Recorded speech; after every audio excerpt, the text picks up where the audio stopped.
अध्याय 1। नियम बदल गए हैं। यह संकट का दौर है। पिछले कुछ वर्षों से अमेरिका में डर और दहशत का माहौल छाया हुआ है। यह अखबारों की सुर्खियों, संचालक मंडल की बैठकों और डाइनिंग टेबल पर होने वाली बातों में साफ नज़र आता है। वैश्वीकरण, आउटसोर्सिंग, छटनी, कर्ज न चुका पाने के कारण मकानों की नीलामी, सब प्राइम मॉर्टगेजेस, पॉन्जी स्कीम्स, शेयर बाजार के घपले, मंदी, एक के बाद एक बहुत सारी बुरी खबरें लगातार आती जा रही हैं। सन 2009 के शुरुआती महीनों में अमेरिकी कंपनियां हर महीने 2.5 लाख कर्मचारियों की छटनी कर रही थी। 2009 के अंत में जब मैं यह लिख रहा हूँ, बेरोजगारी का आंकड़ा 10.2% पर पहुँच गया है और यह बढ़ता ही जा रहा है। अल्प रोजगारों का हाल तो और भी बदतर है। अच्छे रोजगार का अभाव वह भयंकर महामारी है जिससे बहुत कम लोग बच पाए हैं। एग्जीक्यूटिव्स हों या मध्यम श्रेणी के मैनेजर्स, प्रशासनिक कर्मचारी हों या श्रमिक बैंकर्स हों या रिटेल क्लर्क्स, सभी के सिर पर तलवार लटक रही है। नौकरियों के मामले में अब तक स्वास्थ्य सेवा उद्योग को सुरक्षित माना जाता था, लेकिन अब वहाँ भी धड़ल्ले से कर्मचारियों की छटनी हो रही है। 2009 में यूएस टुडे ने अमेरिकियों का एक सर्वेक्षण किया जिसमें 60% ने कहा कि वर्तमान आर्थिक हालात को वे अपने जीवन काल का सबसे बड़ा संकट मानते हैं। सन 2008 की शरद ऋतु में बहुत से लोगों के रिटायरमेंट पोर्टफोलियो का मूल्य अचानक आधा या इससे भी कम हो गया। जमीन जायदाद की कीमतें धड़ाम से ज़मीन पर आ गिरी। जिन चीज़ों को लोग अपनी ठोस और विश्वसनीय संपत्ति मान रहे थे, वे पानी की भाप जितनी ठोस निकली। नौकरी की सुरक्षा लुप्त हो गई और इतिहास के गर्त में समा चुकी है। 2009 में यूएस टुडे ने अमेरिकियों का एक सर्वेक्षण किया जिसमें 60% ने कहा कि वर्तमान आर्थिक हालात को वे अपने जीवन काल का सबसे बड़ा संकट मानते हैं। जाहिर है, आप यह सब पहले से जानते हैं, लेकिन यहाँ मैं एक ऐसी चीज़ बताने जा रहा हूँ जिसे शायद आप न जानते हों। दरअसल इसमें से कुछ भी अचानक नहीं हुआ। निश्चित रूप से लोगों की नींद तभी टूटी जब भीषण आर्थिक संकट की वजह से उनकी आजीविका खतरे में पड़ी, लेकिन आपकी आमदनी रातों रात खतरे में नहीं पड़ी। यह तो हमेशा खतरे में थी। अधिकांश अमेरिकी आबादी बरसों से दिवालियेपन और तबाही के बीच की खाई में झूल रही थी। महीने का खर्च चलाने के लिए वह अगले 1-2 महीने की तनख्वाह के भरोसे बैठी थी। इसके पास नकद बचत का बड़ा कमज़ोर सहारा था, या ज़्यादातर मामलों में सहारा था ही नहीं। नौकरी से मिलने वाली तनख्वाह को समय के बदले धन की अदला बदली कहा जाता है और मंदी के दौर में यह आमदनी का सबसे कम भरोसेमंद स्रोत है। ऐसा क्यों? क्योंकि जब छटनी होने लगती है तो अर्थव्यवस्था में बहुत कम अतिरिक्त आमदनी बचती है जो आपके समय के बदले पैसे दे सके। मैंने आपको यह बता दिया था। मैं यह नहीं कहना चाहता कि मैंने आपको यह सब पहले ही बता दिया था, लेकिन दरअसल मैंने आपको यह बता दिया था। मैं बरसों से कहता आ रहा हूँ, सुरक्षित नौकरी जैसी कोई चीज़ अब नहीं बची है। अमेरिका का कंपनी जगत 20वीं सदी का ऐसा डायनासोर है जो लुप्त होने की कगार पर खड़ा है। अब अगर आप सचमुच सुरक्षित भविष्य चाहते हैं तो इसे पाने का एकमात्र तरीका यह है कि आप अपने भविष्य की बागडोर अपने हाथों में थाम लें। मैंने 2001 में अपनी पुस्तक the business school for people who like helping people में लिखा था, मेरी राय में अमेरिका और कई पश्चात्य देशों में आर्थिक तबाही आ रही है, जिसका मूल कारण यह है कि हमारा शिक्षा तंत्र विद्यार्थियों को पर्याप्त यथार्थवादी आर्थिक शिक्षा देने में असफल रहा है।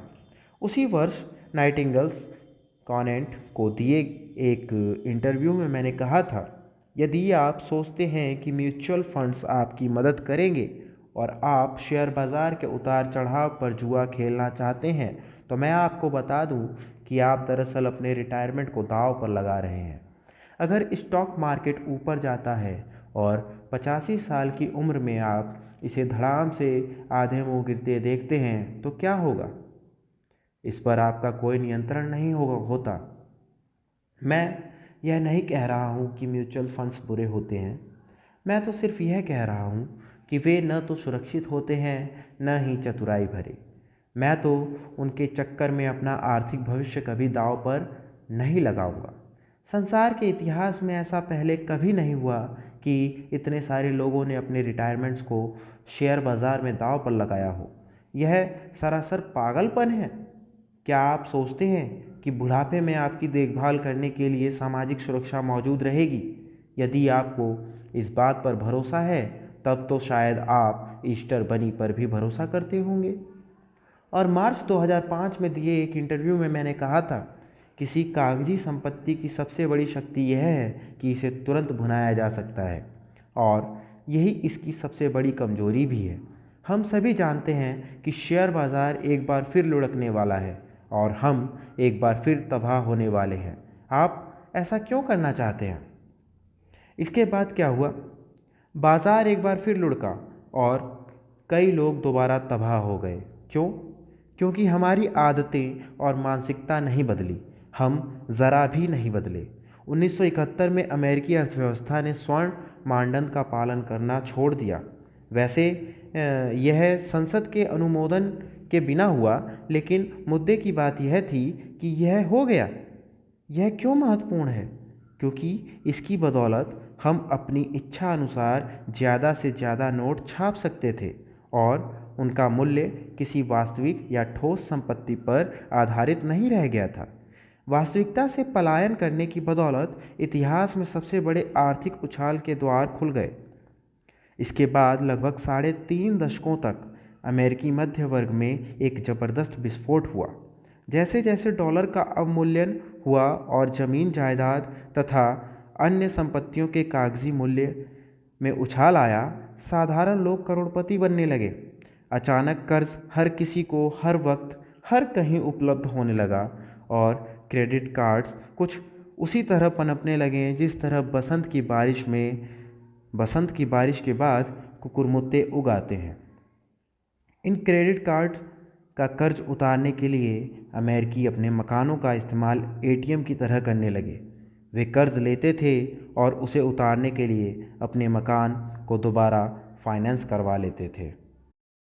आखिर ज़मीन जायदाद का मूल्य हमेशा बढ़ता है ना? कतई नहीं। 2007 तक हम इस आर्थिक गुब्बारे में इतनी सारी गर्म हवा भर चुके थे कि वह इससे ज़्यादा हवा बर्दाश्त नहीं कर सकता था और फंतासी दोबारा धड़ाम से ज़मीन पर आ गिरी। ऐसा नहीं है कि सिर्फ लेहमैन ब्रदर्स और बियर स्टर्नर्स ही धराशायी हुए। करोड़ों अमेरिकियों ने अपनी 401 के रिटायरमेंट योजनाएं, पेंशन और नौकरियां गंवा दी। आधिकारिक रूप से गरीबी की रेखा के नीचे रहने वाले लोगों की संख्या तेज़ी से बढ़ रही है। 65 वर्ष की उम्र के बाद काम करने वाले लोगों की संख्या भी बढ़ रही है। सन 1950 के दशक में जनरल मोटर्स अमेरिका का सबसे शक्तिशाली कॉरपोरेशन था। उस वक्त अखबार वालों ने जीएम के प्रेसिडेंट के कथन को एक उद्धरण में बदल दिया, जो दशकों तक लोकप्रिय रहा। जीएम जिधर जाएगा देश भी उधर ही जाएगा। देखिए मित्रों, यह शायद अच्छी खबर नहीं है, क्योंकि 2009 में जीएम दिवालिया हो गया और उसी साल गर्मियों में कैलिफोर्निया राज्य नगद पैसों के बजाय आईओयू के ज़रिए अपने बिलों का भुगतान कर रहा था। हाल फिलहाल अमेरिका में अपने घर के स्वामी लोगों का प्रतिशत घट रहा है। कर्ज न पटाने के कारण बैंक जितने मकान नीलाम कर रहे हैं उतने इतिहास में पहले कभी नहीं हुए। मध्य वर्गीय परिवारों की संख्या घटती जा रही है। ज़्यादातर लोगों के बचत खाते में कुछ भी नहीं है और जिनके पास है उनके खातों का आकार छोटा हो गया है, जबकि पारिवारिक कर्ज बढ़ता जा रहा है। गरीबी की रेखा के नीचे रहने वाले लोगों की संख्या आधिकारिक रूप से तेज़ी से बढ़ रही है। 65 वर्ष की उम्र के बाद काम करने वाले लोगों की संख्या भी बढ़ रही है। दिवालिया होने वाले लोगों की संख्या आसमान छू रही है और कई अमेरिकियों के पास रिटायर होने के लिए पर्याप्त पैसे नहीं हैं, वे उसके आसपास भी नहीं हैं। क्या इन तमाम बुरी खबरों पर आपका ध्यान गया? यकीनन। और आप अकेले नहीं हैं। आखिरकार अमेरिकियों ने नींद की मदहोशी में अलार्म का स्नूज़ बटन दबाना छोड़ दिया है।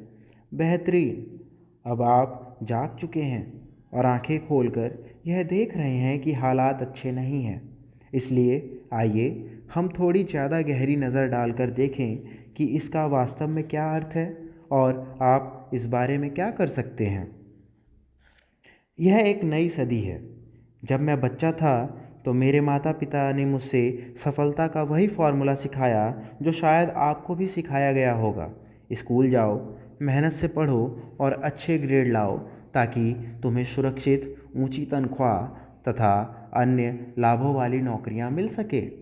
इसके बाद तुम्हारी कंपनी तुम्हारी परवाह करेगी। लेकिन यह औद्योगिक युग की सोच थी और आजकल हम औद्योगिक युग में नहीं रहते हैं। आपकी कंपनी आपकी परवाह नहीं करेगी, सरकार आपकी परवाह नहीं करेगी, कोई भी आपकी परवाह नहीं करेगा। यह नई सदी है और इसमें नियम बदल गए हैं। मेरे माता पिता नौकरी की सुरक्षा, कंपनी की पेंशन, सामाजिक सुरक्षा और मेडिकेयर पर भरोसा करते थे। ये सभी घिसे पिटे और पुरानपंथी विचार हैं जो गुज़रे ज़माने के अवशेष हैं। आज नौकरी की सुरक्षा किसी मजाक से कम नहीं रह गई है। किसी एक कंपनी में जीवन भर नौकरी करने का विचार, जिसकी IBM ने अपने स्वर्णिम युग में पैरवी की थी, उतना ही पुरातन हो चुका है जितनी कि टाइपराइटर। कई लोग अपनी 401 के रिटायरमेंट योजनाओं को सुरक्षित मानते थे। वे सोचते थे कि ब्लू चिप शेयरों और म्यूचुअल फंड पर आधारित इन योजनाओं में क्या गलत हो सकता है। लेकिन जैसा बाद में पता चला, इसमें सब कुछ गलत हो सकता था। पुराने ज़माने की ये बूढ़ी गाय अब दुधारू नहीं रह गई है और इसका कारण सिर्फ इतना सा है कि वे सभी अब दकियानूसी हो चुकी है। पेंशन, नौकरी की सुरक्षा, रिटायरमेंट की सुरक्षा, ये सब औद्योगिक युग के विचार थे। आज हम सूचना युग में रह रहे हैं, इसलिए अब हमें सूचना युग के विचारों के हिसाब से सोचने की ज़रूरत है। सौभाग्य से लोग सुनना और सीखना शुरू कर रहे हैं। वैसे यह बड़े अफसोस की बात है कि हम कष्ट और विपत्ति के बाद ही सबक सीख पाते हैं। बहरहाल राहत की बात यह है कि कम से कम अब लोग सबक सीख रहे हैं। जब भी हमारे सामने कोई बड़ा संकट आकर खड़ा हो जाता है, शेयर बाज़ार में .com कंपनियों का क्रैश, 9/11 के विपरीत आर्थिक दुष्प्रभाव, 2008 की वित्तीय दहशत और 2009 की मंदी, तभी लोगों को यह एहसास होता है कि सुरक्षा के पुराने साधन अब उन्हें सुरक्षित नहीं रख पाएंगे। कंपनियों का मिथक अब खत्म हो चुका है। यदि आपने अपनी कंपनी में तरक्की की सीढ़ी पर चढ़ने में बरसों लगाए हैं, तो क्या आपने कभी ठहरकर इस बात पर गौर किया है कि आपको सामने कौन सा नज़ारा दिखता है? आप पूछते हैं कौन सा नज़ारा? अपने आगे वाले व्यक्ति का पिछवाड़ा। आपको बस वही नज़र आता है। अगर आप अपने बाकी जीवन में भी यही नज़ारा देखना चाहते हैं तो यह पुस्तक शायद आपके लिए नहीं है। लेकिन यदि आप किसी का पिछवाड़ा देखते देखते थक और उकता चुके हैं तो आगे भी पढ़ रहे हैं। दोबारा मूर्ख ना बने। यह लिखते समय भी बेरोजगारी सूरसा के मुंह की तरह बढ़ती जा रही है। जब आप ये शब्द पढ़ रहे होंगे तब तक कौन जाने क्या हालात हो सकता है कि तब तक स्थितियां बदल जाएं। मूर्ख न बने। जब रोज़गार उपलब्ध होने लगेंगे, ज़मीन जायदाद का मूल्य बढ़ने लगेगा और कर्ज दोबारा खुलकर मिलने लगेंगे, जो कभी न कभी अवश्य होगा, तो झूठी सुरक्षा के उसी पुराने प्रलोभन में न आए जिसकी वजह से आप और बाकी का संसार इस भंवर में फंसा था। 2008 की गर्मियों में गैस की कीमत $4 प्रति गैलन से अधिक थी। इस वजह से SUV की बिक्री किसी चट्टान की तरह पानी में डूब गई और अचानक हर आदमी छोटी तथा हाइब्रिड कारों के गुण गाने लगा। लेकिन इसके बाद जो हुआ उस पर ज़रा गौर करें। 2009 में गैस की कीमत दोबारा $2 से नीचे आ गई और भगवान उनका भला करे, लोग दोबारा एसयूवी खरीदने लगे हैं। क्या क्या आप सचमुच सोचते हैं कि गैस की कीमत हमेशा इतनी ही कम रहेगी? अगर गैस इस वक्त सस्ती है तो क्या आपको गैस की ज़्यादा खपत वाली कारें खरीदना बेहतरीन लगता है? क्या हम सचमुच इतने अदूरदर्शी हो सकते हैं? देखिए, मैं यहाँ यहाँ भलमन साहत से काम ले रहा हूँ। दरअसल मैं मूर्ख शब्द का इस्तेमाल करना चाहता था। दुर्भाग्य से इसका जवाब है हाँ। हम सिर्फ एक बार ही मूर्ख नहीं बनते, हम खुद को बार बार मूर्ख बनने देते हैं। बचपन में हम सभी ने चींटी और टिड्डे की कहानी पढ़ी है, लेकिन इसके बावजूद हम में से अधिकांश लोग टिड्डे जितनी ही दूरदर्शिता से जी रहे हैं। अखबार की सुर्खियों की वजह से अपना ध्यान न भटकने दें। दुनिया में हमारे आसपास हमेशा किसी न किसी तरह का मूर्खतापूर्ण हल्ला मचता रहता है, जो जीवन को बेहतरीन बनाने के गंभीर काम से आपका ध्यान दूर खींचने की कोशिश करता है।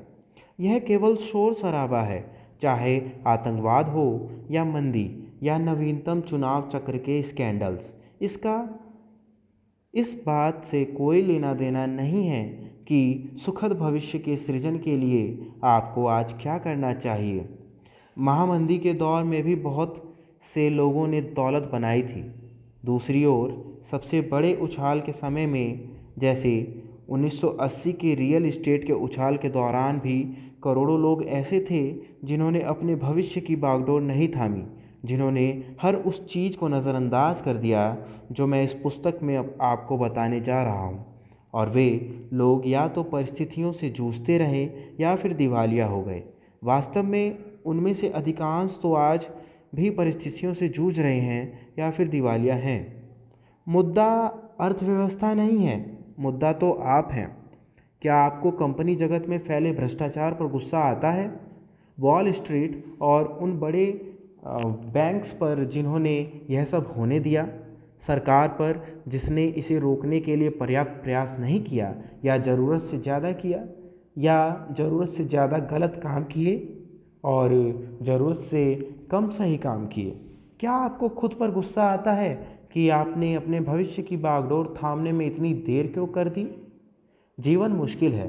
अहम सवाल तो यह है कि आप इस बारे में क्या करने जा रहे हैं। शिकायतें करने और अफसोस करने से आपका भविष्य सुरक्षित नहीं होगा, न ही वॉल स्ट्रीट, बड़े बैंकर्स, अमेरिकी कंपनियों या सरकार पर दोष मढ़ने से होगा। यदि आप एक ठोस भविष्य चाहते हैं तो आपको इसका निर्माण खुद करना होगा। आप अपने भविष्य की बागडोर केवल तभी थाम सकते हैं जब आपकी आमदनी के स्रोत पर आपका नियंत्रण हो। इसलिए आपको अपना खुद का व्यवसाय शुरू करने की ज़रूरत है।